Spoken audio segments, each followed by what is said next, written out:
Vendredi 1er mars 2019. La vidéo est destinée à des gens de bon sens et à des gens qui ne se laissent pas manœuvrer.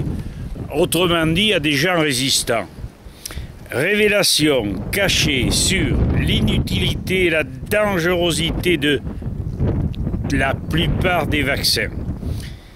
Madame Buzyn, il faut que vous sachiez que nous ne pouvons faire confiance à des politiques car les politiques sont soudoyés par les laboratoires. C'est clair, net et précis, Madame Buzyn. Vous imposez 11 vaccins sans pour autant garantir l'innocuité de ceux-ci. Sinon, vos seuls dires, or vos dires ne sont pas paroles d'évangile. Il n'y a jamais eu de débat scientifique fondé à ce sujet. L'arbitraire ne convient pas à la science. Combien de fois faudra-t-il que nous vous le disions? Vous imposez ces vaccins alors qu'aucune épidémie n'a pointé le bout de son nez. Que faites-vous du libre choix thérapeutique, fort bien précisé dans la loi Kouchner de 2002? Les arrêts de la Cour de cassation de février et d'octobre de 1997, le Code civil, la Constitution, le Code de déontologie médicale et le Code de Nuremberg de 1966 qui stipulent: nul ne peut être soumis sans son libre consentement à une expérience médicale ou scientifique. Opposer le Code de Nuremberg et le Pacte des droits civils et politiques à cette vaccination de force est parfaitement approprié. Nous sommes bien confrontés à une expérimentation humaine de génie génétique d'ampleur mondiale. Scientifique? Non, scientiste. Vous ignorez en outre que 3 maladies mettent en porte-à-faux l'efficacité de la vaccination. 1. La maladie du tétanos ne confère pas l'immunité. Comment le vaccin pourrait-il la conférer? En effet, J. Courmont et Doyon, dans leur livre « Le tétanos » à la page 70, attestent qu'une première atteinte ne confère pas l'immunité, puis, page 81, le sérum de l'homme guéri du tétanos ne contient pas d'antitoxine, conforté par le biologiste Vincenzi. 2. Suite à ses travaux sur la diphtérie, le professeur Jules Tissot découvrit l'origine de la diphtérie venant d'une récolte d'orge pendant la guerre par temps pluvieux. Orge non séchée, la farine fermentant, se transformant en virus aliment pouvant contaminer l'enfant si la bouillie d'orge n'était pas assez cuite.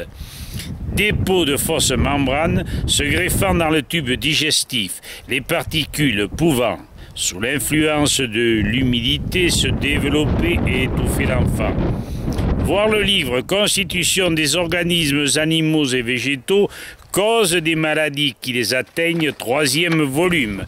Paris, au laboratoire annexe de physiologie générale, édité en 1946 à Angers. Oui, ce sont les vieux qui vous donnent l'exemple. Et ils étaient bien moins intéressés, bien plus honnêtes que vous ne l'êtes vous-même. 3.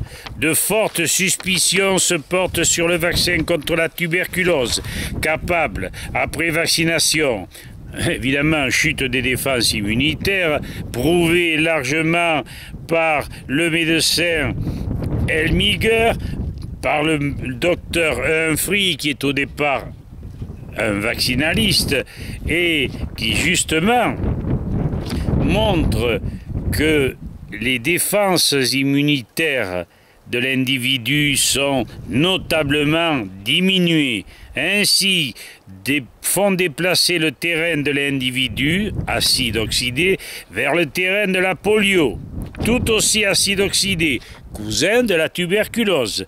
Les travaux du professeur Louis-Claude Versant, fort bien argumentés après relevé sur le sang des coordonnées bioélectroniques chiffrées, sont donc irréfutables. Son livre peut être très bien consulté à la Bibliothèque nationale.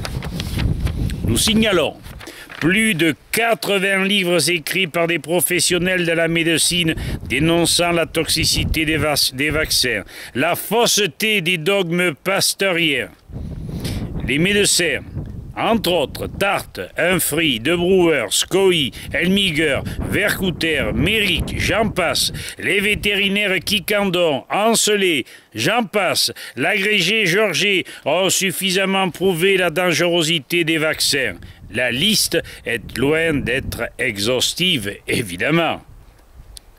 Madame Buzyn, pour l'amour du ciel, pour l'amour de nous chérubins, citez-nous un seul livre de professionnel en faveur des vaccins. Vous pouvez vous procurer le livre d'El Carod, des toxicologues, et du professeur Boyd Halley. Le livre est intitulé « Les racines de nos maladies » aux éditions Dauphin.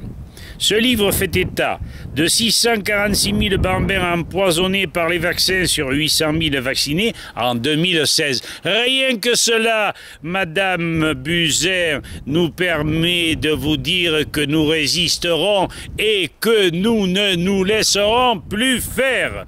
Vous êtes au courant, pourtant, et jamais vous n'avez porté l'affaire sur un quelconque tribunal, démontrant de la sorte votre peur justifiée que tout le monde apprenne cette catastrophe. C'est pourquoi, madame, nous prions tous les citoyens français à faire usage de ces informations et les divulguer autour d'eux. Vous nous avez désorientés par votre désinformation, nous allons orienter le public vers la vérité, la loyauté et la science. Vous avez voulu être plus royaliste que la reine, vous accepterez demain l'évidence. Abandonnez cette loi infanticide, n'ayant ni rythme ni raison. Les citoyens ne s'en laisseront plus compter. À bon entendeur, salut! Députés, ministres, félons. Citoyens, faites votre devoir. Merci.